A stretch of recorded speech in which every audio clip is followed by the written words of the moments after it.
အားလုံးမင်္ဂလာပါဒီနေ့ကျွန်တော်ပြောချင်တဲ့အကြောင်းအရာတော့စူးစမ်းခြင်းနဲ့ရလက်ပေါ့နော်ကျွန်တော်တို့အားလုံးသိတဲ့အတိုင်းပါပဲဘလောက်ပဲကိုကပင်ပန်းခံခံဘလောက်ပဲကိုသိရတတ်တာရင်းနဲ့ကိုယ့်ရဲ့ကာယညာနာတွေပေါ့နော်စူးစမ်းဆောင်ရွက်ခြင်းပြုလုပ်ပေါ့နော်ကျွန်တော်တို့က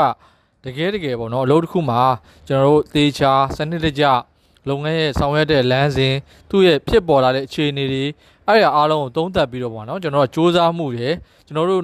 ရလက်ပေါ့နော်ရလက်ဆိုတာကြတော့ကျွန်တော်တို့တကယ်ကိုရချင်တဲ့ရလက်ကိုဖြစ်ချင်တဲ့ငွေကြေးတော်၎င်းကိုဖြစ်ချင်တဲ့အရေးသွေးတော်၎င်းကိုလိုချင်တဲ့အရာကိုတော်၎င်းပေါ့နော်ဒီရလက်ကောင်းတစ်ခုကိုသေချာစနစ်တကျချမှတ်ထားပြီးတော့ကျွန်တော်တို့ကအရန်ကြီးပေါ့နော်